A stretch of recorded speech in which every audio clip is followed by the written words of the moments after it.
Hey everybody, it's me, Arnav. Obviously, at this point, I'm probably on a plane, but I did make the video the day before, yesterday. So here is my presentation with Tarun. To begin, Mr. P, nice tie. Number 1. Was the issue of slavery finally resolved? And the answer is no, it wasn't. Based on the Ostend Manifesto, USA wanted to conquer Cuba, and they would want to make it like a Saint Domingo and Africanize it with African slaves. This shows that slavery would not be abolished here, and it wouldn't show the voice of the entire United States of America.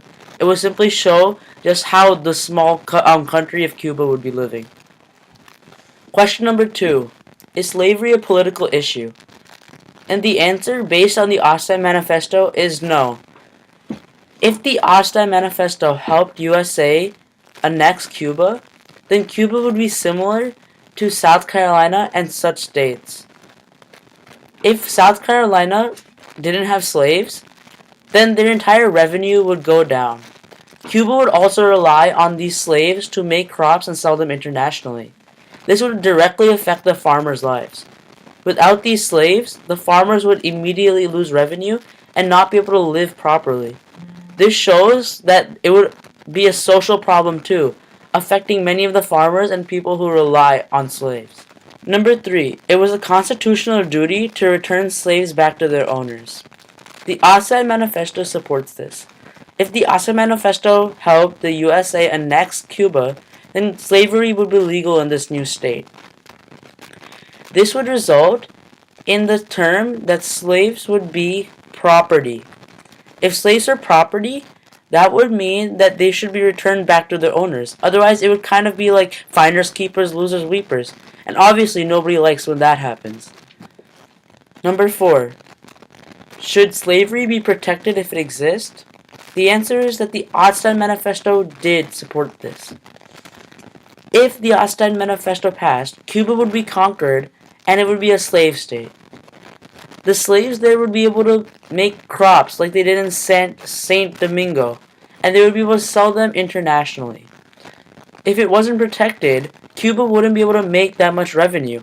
Its main source of revenue would probably be from crops, and if there weren't any slaves, making crops would be hard. So this shows that the Ostend Manifesto would support protecting slavery, so that the people who owned the slaves in Cuba would be able to make a profit. Number 5. The issue of slavery was dealt with responsibly. Based on the Ostend Manifesto, it was. After it was published, because the House of Representatives forced them to, the Ostend Manifesto was shot down by many Northerners and Europeans. Obviously, it wasn't literally shot down. In this scenario, it was mainly peaceful revolts that occurred. People didn't want Cuba to be annexed because it would become a slave state, ruining the balance between free and slave states. Question 6. Could Congress decide if slavery occurred or not in the territories? The Ostend Manifesto supports this. If the ideas in the Ostend Manifesto were passed by Congress, then Cuba, the territory, would allow slavery. This would show that Congress would be able to influence if slavery would be allowed or not in a territory such as Cuba. Alright, Tarun, back to you for questions number 7 through 12. Everybody, have a nice weekend.